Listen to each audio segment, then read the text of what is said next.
हाँ, तो ये वही स्थान है कि ये वही वृक्ष उसी काल का है, माना जाता है कि जहाँ पे श्रवण कुमार अपने माता पिता की कांवर को लटका के जल भरने के लिए गए थे। यहाँ पे जी भैया, ये वही सरोवर है जो श्रवण कुमार के माता पिता राजा दशरथ को श्राप देकर श्रापित जल फेंके थे। इसी स्थल पे इसकी मान्यता है तभी से श्रापित जल की। जो चर्म रोग से पीड़ित होते हैं, दाज खास खसरा खुजली इन सब से, वो आते हैं। आज भी रविवार मंगलवार को 1500 लोग स्नान करते हैं। और नमस्कार दोस्तों, वेलकम बैक। आपका स्वागत हमारे न्यू ब्लॉग में। हम मौजूद हैं इस समय अयोध्या की धरती से 16 किलोमीटर दूर लगभग रायबरेली रोड पर अंधी अंधा का आश्रम पड़ता है। और आपको ले चलते हैं वहाँ के लाइव लोकेशन पे, मिलवाते हैं आपको वहाँ के महंत जी से। और आप देखिए 7000 वर्षों में त्रेता युग में कैसा है अंधी अंधा जी का आश्रम। आपको लाइव लोकेशन दिखाते हैं इस ब्लॉग में, आप जुड़े रहिएगा और आप देखिए। तो दोस्तों, हम पहुंच चुके हैं अंधी अंधा आश्रम और आपको आश्रम के अंदर का सारा दृश्य दिखाते हैं और गुरुजी से मुलाकात करवाते हैं। सरोवर आपको दिखाते हैं जहां अंधी अंधा जी का आश्रम है।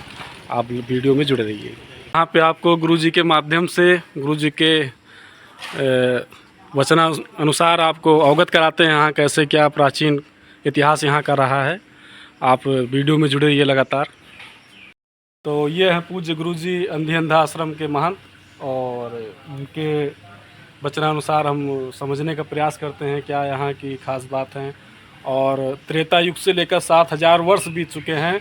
तो 7000 वर्षों में और अब का क्या यहाँ का इतिहास रहा है, गुरुजी के माध्यम से हम आपको चलते हैं। गुरुजी, आप बताना चाहेंगे यहाँ के बारे में कुछ, कैसे क्या है? पहले तो मैं सभी दर्शकों को जय सीताराम। जय सीताराम। पहले मैं अपना एक छोटा सा परिचय देना चाहता हूँ। मैं अंधी अंधा श्रवण आश्रम का पुजारी व महंत हूँ। मैं सुग्रीव किला अयोध्या से बिलोंग करता हूँ। मेरा नाम स्वामी कृष्णाचार्य है। रही बात यहाँ के इतिहास की, तो ये त्रेता युग की कहानी है, जब प्रभु श्री राम का जन्म भी नहीं हुआ था। तो श्रवण कुमार अपने अंधे माता पिता को लेकर जब तीर्थ यात्रा के लिए निकले थे, तो यहाँ से अयोध्या से निकले थे, काशी के लिए जा रहे थे। यहीं पे यही जंगल, यही वन है कि यहीं इसी स्थल पे अपने पुत्र से उन्होंने प्यास की इच्छा जाहिर की। तो उस समय तो पानी का स्रोत कोई ऐसा था नहीं कि आज के आधुनिक ज़माने में। तो दरिया, झील, सरोवर यही था। तो ये सामने आपके वृक्ष है, इसके सामने तो पास में ही बावली नदी, बावली झील, तमसा नदी है, जहाँ पे जल भरने के लिए गए थे। और उस समय में भैया हिंसक पशुओं का बोलबाला बहुत ज़्यादा था, और राजा का धर्म था कि अपनी प्रजा की रक्षा करे हर संभव। और उधर चक्रवर्ती राजा दशरथ भ्रमण के लिए निकले थे।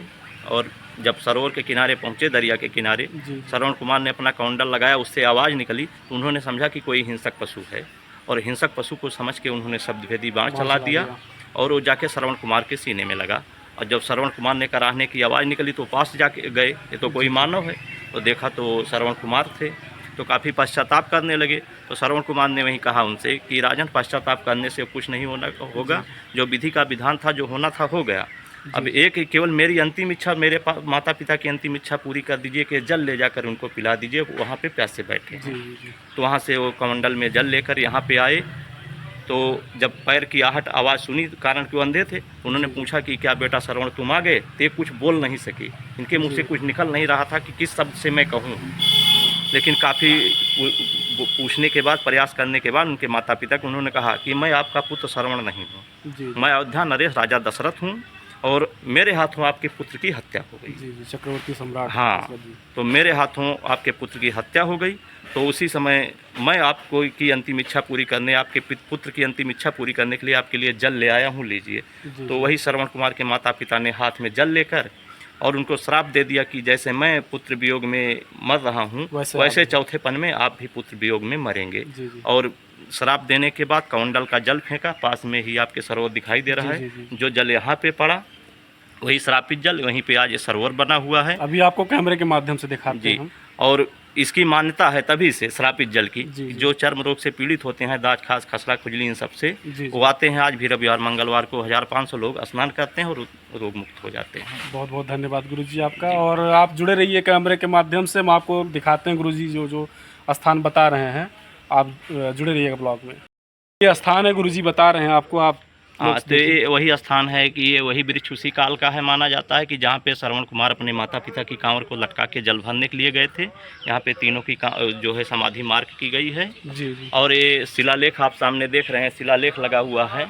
जिसमें 121 लिखा हुआ है। जी जी जी। तो ये 121वां शिलालेख 1902 में एडवर्ड विवेचनी महासभा द्वारा, एडवर्ड द्वारा, जी जी जी। जो कि पुरातत्व की खोज किया था, उसके द्वारा प्राचीन स्थलों की खोज करके उन पे शिलालेख लगवाया गया था, जिनमें से 121वां शिलालेख आपके सामने है। जी जी जी। आ चुके हैं हम सरोवर के पास और गुरुजी बता रहे हैं अपने मुखारबिंद जी द्वारा। भैया, ये वही सरोवर है जो श्रवण कुमार के माता पिता राजा दशरथ को श्राप देकर श्रापित जल फेंके थे, इसी स्थल पे पड़ा था। वही सरोवर आज जो है ये आपके जी, सामने जी। है, और यही तो सरोवर है जिसमें स्नान करने से लोगों के चर्म रोग ठीक हो जाते हैं। अच्छा, इसमें चर्म रोग भी ठीक हो हाँ जाते हैं? हाँ, चर्म रोग जो है ठीक हो जी, जाते हैं, जी। जैसे सफ़ेद दाग को छोड़कर जी, जी। बाकी जो है दाने, खसरा, खजली, अपना दोस्तों, आप लोग सुन रहे हैं, इस सरोवर में नहाने से जो सफ़ेद दाग हैं, किसी प्रकार के चर्म रोग हैं, आप यहाँ पे आइए, स्नान करिए। ऐसी मान्यता है कि यहाँ मतलब इनके आशीर्वाद से ठीक हो सकता है यहाँ पे। जी जी, यही है। दोस्तों, इधर कुछ नवनिर्माण भी चल रहा है, गुरुजी बताना चाह रहे हैं आप अपने जी माध्यम से भैया, बताइए। ये हमारे भारत के यशस्वी प्रधानमंत्री माननीय नरेंद्र मोदी जी की दिशा निर्देश में और हमारे उत्तर प्रदेश के यशस्वी मुख्यमंत्री माननीय योगी आदित्यनाथ जी के दिशा निर्देश में पर्यटन मंत्री यहाँ के हमारे माननीय ठाकुर जयवीर सिंह के देख रेख में ये शासन द्वारा निर्माण कार्य चल जी, रहा जी। है, जिसमें पर्यटक स्थल इसको घोषित किया गया, पर्यटक स्थल बनाया जा रहा है। पूरे अभी तो थोड़ा कार्य दिखाई दे रहा है आपको, अभी पूरे बाग का सब, पूरा सरोवर का जी, सब जी, जी। डेवलपमेंट होगा। इस सरोवर भी मतलब योगी सरकार में बढ़िया व्यवस्था हो रही है, जी मंदिर जी पर जी पूरा जी, ध्यान है। बिल्कुल बिल्कुल बिल्कुल बिल्कुल। जी, हम जी। लोगों के लिए तो अच्छा है, मंदिर के लिए, इसके लिए, धर्म के लिए तो बहुत अच्छा है। जी जी। जिस प्रकार अयोध्या चमक रही है अपनी, उस जी प्रकार जी से मंदिर पे भी हाँ, हमको पूरा कुछ शासन नहीं, का कुछ ध्यान हो है। या ना हो, लेकिन हमारे देश के लिए अच्छा हो रहा है और हमारे धर्म के लिए, संस्कृति के लिए अच्छा हो रहा है। इसी में हम संतुष्ट हैं, जी। खुश हैं एकदम। बहुत बहुत धन्यवाद गुरुजी आपका।